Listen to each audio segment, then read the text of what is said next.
بسم اللہ الرحمن الرحیم۔ لیکچر نمبر 17، جماعت دوم سورۃ الاحزاب کا رکوع نمبر 4 یعنی درس الخامس الف، پیج نمبر 34۔ آج کے لیکچر میں ہم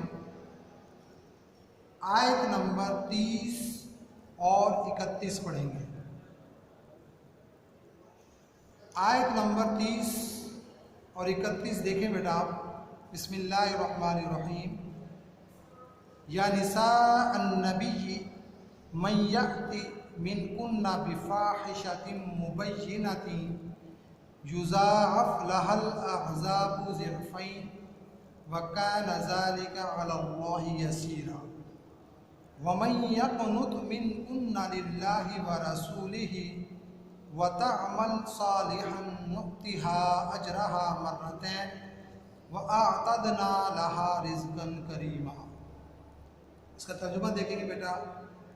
اے پیغمبر کی بیویوں، تم میں سے جو کوئی سری ناشائستہ الفاظ کہہ کر رسول اللہ صلی اللہ علیہ وسلم کو ایذا دینے کی حرکت کرے گی، اس کو دگنی سزا دی جائے گی، اور یہ بات خدا کو آسان ہے۔ اور جو تم میں سے خدا اور اس کے رسول کی فرما بردار رہے گی اور نیک اعمال کرے گی، اس کو ہم دگنا ثواب دیں گے، اور اس کے لیے ہم نے عزت کی روزی تیار کر رکھی ہے۔ اب بیٹا ان آیات کو سمجھنے سے پہلے آپ نظر دوڑائیں گے لیکچر نمبر 16 کی طرف۔ لیکچر نمبر 16 میں نے آپ کو آیت تخیر کے پس منظر کے بارے میں بتایا تھا کہ پہلے 4 سال تنگ کے تھے، پھر فتوحات شروع ہوئیں اور مال غنیمت ملنا شروع ہوا۔ مسلمانوں کے حالات جو پہلے تنگ کا شکار تھے وہ اچھے ہو گئے، لیکن حضور پاک صلی اللہ علیہ وسلم کا گھر جیسے کہ فتوحات سے پہلے تھا ویسے ہی فتوحات کے بعد بھی رہا، یعنی کہ ویسے ہی حالات رہے، کوئی خوشحالی نہ آئی۔ تو ازواج مطہرات نے آپس میں مشورہ کر کے حضور پاک صلی اللہ علیہ وسلم کے سامنے یہ بات رکھی۔ آپ صلی اللہ علیہ وسلم کو یہ بات ناگوار گزری اور آپ صلی اللہ علیہ وسلم گوشہ نشین ہو گئے۔ تقریباً 1 ماہ بعد یہ آیت تخیر نازل ہوئی، جس میں ازواج مطہرات کو اختیار دیا گیا کہ یا تو آپ مال لے لو یا پھر جو ہے حضور پاک صلی اللہ علیہ وسلم کے حکم کے مطابق جو ہے وہ زندگی گزارو۔ اگر مال لو گی تو پھر حضور پاک صلی اللہ علیہ وسلم کے گھر نہیں رہو گی۔ ازواج مطہرات نے بالاتفاق دوسری بات پر عمل کرنے کو ترجیح دی کہ ہم حضور پاک صلی اللہ علیہ وسلم اور اللہ کے حکم کے مطابق جو ہے وہ زندگی گزاریں گے۔ یہاں سے اللہ تبارک و تعالیٰ مزید اس کی تشریح فرما رہے ہیں کہ ازواج مطہرات کے اچھے اعمال اور برے اعمال کا پیمانہ باقی عورتوں سے الگ ہے۔ یعنی کوئی بھی اگر زوجہ محترمہ اور آپ صلی اللہ علیہ وسلم کی بیوی کوئی سری نشائستہ کو اس طرح کی حرکت کرے گی جیسا کہ وہ خرچے کا مطالبہ کیا گیا تھا، تو عام عورت کے مقابلے میں اس کو دگنی سزا دی جائے گی۔ اور اسی طرح ازواج مطہرات میں اگر کوئی اچھے اعمال کرے گی تو اس کو عام عورت کے مقابلے میں جو ہے دگنا ثواب دیا جائے گا، اور اللہ تعالیٰ نے ان کے لیے عزت کی روزی تیار کر رکھی ہے۔ اب بیٹا آپ لائنیں لگا لیں گے۔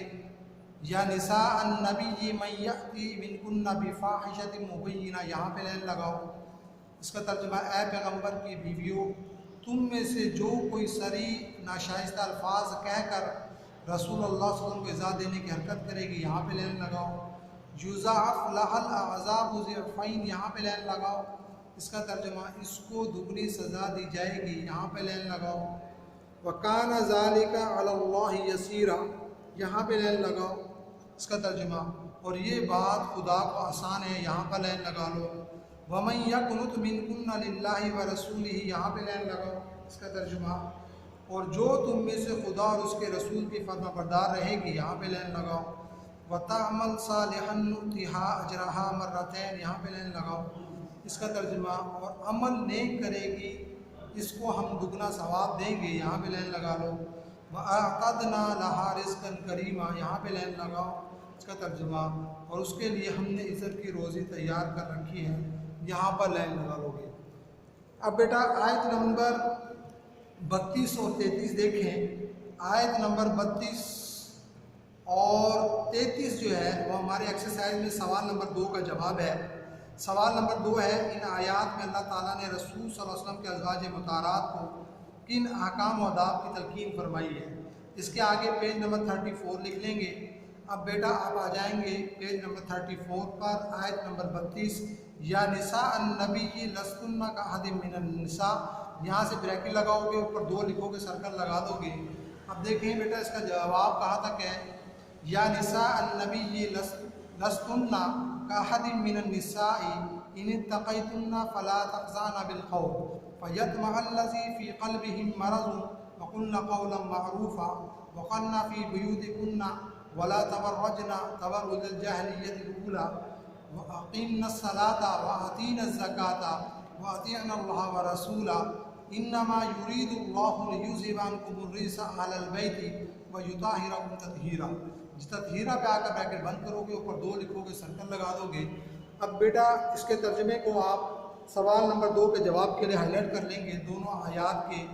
اے پیغمبر کی بیویوں، تم اور عورتوں کی طرح نہیں ہو، اگر تم پرہیزگار رہنا چاہتی ہو تو کسی اجنبی شخص سے نرم نرم باتیں نہ کرو، تاکہ وہ شخص جس کے دل میں کسی طرح کا مرض ہے کوئی امید نہ پیدا کرے، اور دستور کے مطابق بات کیا کرو، اور اپنے گھروں میں ٹھہری رہو، اور جس طرح پہلے جاہلیت کے دنوں میں اظہار تجمل کرتی تھی اس طرح زینت نہ دکھاؤ، اور نماز پڑھتی رہو، زکوٰۃ دیتی رہو، اور خدا اور اس کے رسول کی فرما برداری کرتی رہو۔ اے پیغمبر کے اہل بیت، خدا چاہتا ہے تم سے ناپاکی کا میل کچیل دور کر دے اور تمہیں بالکل پاک صاف کر دے۔ اب بیٹا سوال نمبر 2 کے جواب کا خلاصہ اور آیت نمبر 32 اور 33 کا شان ورود یہ ہوگا کہ ان آیات میں اس واقعے کے بعد اللہ تبارک و تعالیٰ نے ازواج مطہرات کو چند باتوں کو جو ہے وہ حکم دیا ہے اور آداب سکھائے ہیں، تو وہ کل 5 بنتی ہیں۔ پہلی بات تو یہ کہ یا نساء النبی لستن کاحد من النساء، کہ اے پیغمبر کی بیویوں تم اور عورتوں کی طرح نہیں ہو۔ اس کا مطلب یہ ہے کہ تمہارا مقام، تمہارا مرتبہ اور حیثیت باقی عورتوں سے بلند ہے، اور تم آنے والی قیامت تک کے آنے والی مسلمان عورتوں کے لیے مثالی نمونہ ہو، اور تم کو دیکھ کر انہوں نے تم کو فالو کرنا ہے اور اپنا اعمال کرنے ہیں، تو لہٰذا تمہارا مقام باقی عورتوں سے بلند ہے۔ دوسری بات یہ کہیں ان اتقیتن فلا تخضعن بالقول، یہاں سے پہلا ادب سکھایا جا رہا ہے کہ کسی نامحرم اور اجنبی شخص سے نرمی سے بات نہ کرو، بلکہ دستور کے مطابق بات کرو، کہ جس طرح عمومی طور پر بات کی جاتی ہے، نہ لہجہ زیادہ نرم ہو نہ سخت ہو، تاکہ وہ شخص جس کے دل میں کسی طرح کی برائی ہے اور اس کے دل میں یہ خیال نہ آ جائے کہ یہ میری طرف جو ہے وہ مائل ہونا چاہتی ہے۔ دوسرا ادب یہ سکھایا گیا وقرن فی بیوتکن، اپنے گھروں میں ٹھہری رہو۔ بیٹا یہ حکم جو ہے وہ عمومی نہیں ہے، بلکہ ضرورت کے مطابق گھر سے باہر نکلا جا سکتا ہے، لیکن گھر اصل عورت کی زینت ہے، تو بہتر یہ ہے کہ وہ گھروں میں رہیں، لیکن ضرورت کے مطابق گھروں سے باہر جو ہے وہ نکلا جا سکتا ہے۔ شرعی ضرورت ہو، نماز کے لیے، حج کے لیے، عیادت کے لیے، تو لہٰذا اس صورت کے اندر گھر سے باہر نکل سکتی ہیں۔ ولا یہاں پر تیسرا ادب سکھایا گیا ہے ولا تبرجن تبرج الجاہلیت الاولی، کہ زمانہ جاہلیت کے دنوں میں جس طرح عورتیں اظہار تجمل کرتی تھیں اس طرح زینت نہ دکھاؤ۔ مطلب یہ جاہلیت الاولی سے مراد حضور پاک صلی اللہ علیہ وسلم سے پہلے کا دور ہے، کہ عورتیں بناؤ سنگار کر کے گھروں سے باہر نکلا کرتی تھی، فرمایا گیا کہ اس طرح تم اپنی خوبصورتی نہ دکھاؤ، اور اسی طرح فرمایا گیا اقیمنا الصلاۃ، نماز پڑھتی رہو، وآتینا الزکوٰۃ، زکوٰۃ دیتی رہو، اطیعنا اللہ و رسولہ، اور اللہ اور اس کے رسول کی فرما برداری کرتی رہو۔ نماز پڑھنے کا حکم دیا، حالانکہ ازواج مطہرات حضور پاک صلی اللہ علیہ وسلم کی زیر تربیت تھی، تو آپ تو بطریق اولیٰ جو ہے وہ نماز پڑھا کرتی تھی اور پابندی کیا کرتی تھی، لیکن پھر بھی اللہ تعالیٰ کا حکم دینا یہ نماز کی اہمیت کو ظاہر کرتا ہے۔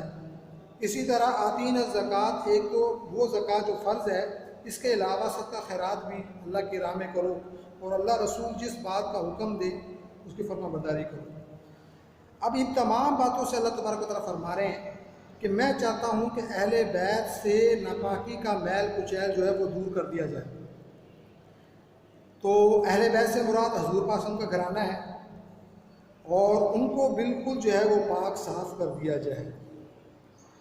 اب بیٹا آپ لائنیں لگا لیں، یا نساء النبی لستن کاحد من النساء، یہاں پہ لائن لگاؤ، اس کا ترجمہ اے پیغمبر کی بیویوں تم اور عورتوں کی طرح نہیں ہو، یہاں پہ لائن لگاؤ۔ ان اتقیتن فلا تخضعن بالقول، یہاں پہ لائن لگاؤ، اس کا ترجمہ اگر تم پرہیزگار رہنا چاہتی ہو تو کسی اجنبی شخص سے نرم نرم باتیں نہ کرو، یہاں پہ لائن لگا لو۔ فیطمع الذی فی قلبہ مرض، یہاں پہ لائن لگاؤ، اس کا ترجمہ کہ وہ شخص جس کے دل میں کسی طرح کا مرض ہے کو امید پیدا نہ کرے، یہاں پہ لائن لگا لو۔ وقلنا قولا معروفا، یہاں پہ لائن لگاؤ، اس کا ترجمہ دستور کے مطابق بات کیا کرو، یہاں پہ لائن لگاؤ۔ وقرنا فی بیوتکن، یہاں پہ لائن لگاؤ، اس کا ترجمہ اور اپنے گھروں میں ٹھہری رہو، یہاں پہ لائن لگاؤ۔ ولا تبرجنا تبرج الجاہلیت الاولی، یہاں پہ لائن لگاؤ، اس کا ترجمہ اور جس طرح پہلے جاہلیت کے دنوں میں اظہار تجمل کرتی تھی اس طرح زینت نہ دکھاتی پھرو، یہاں پہ لائن لگاؤ۔ واقیمنا الصلاۃ، یہاں پہ لائن لگاؤ، اس کا ترجمہ نماز پڑھتی رہو، یہاں پہ لائن لگاؤ۔ وآتینا الزکوٰۃ، یہاں پہ لائن لگاؤ، اس کا ترجمہ زکوٰۃ دیتی رہو، یہاں پہ لائن لگاؤ۔ واطیعنا اللہ و رسولہ، یہاں پہ لائن لگاؤ، اس کا ترجمہ خدا اور اس کے رسول کی فرما برداری کرتی رہو، یہاں پہ لائن لگاؤ۔ انما یرید اللہ لیذھب عنکم الرجس اہل البیت، یہاں پہ لائن لگاؤ، اس کا ترجمہ اے پیغمبر کے اہل بیت خدا چاہتا ہے تم سے ناپاکی کا میل کچیل دور کر دے، یہاں پہ لائن لگاؤ۔ ویطہرکم تطہیرا، یہاں پہ لائن لگاؤ، اس کا ترجمہ اور تمہیں بالکل پاک صاف کر دے، یہاں پہ لائن لگاؤ۔ اب بیٹا اس سوال کے جواب کو اچھے طریقے سے آپ لوگ نشان لگاؤ گے، بڑا اہم سوال ہے بورڈ کے لحاظ سے بھی، اور جو پوائنٹ یہاں پر ذکر کیے گئے ہیں، جس طرح لائنیں لگائی گئی ہیں، اور ترجمے کو اس کے ترجمے کو اچھے طریقے سے آپ نے ہائی لائٹ کر لینا ہے۔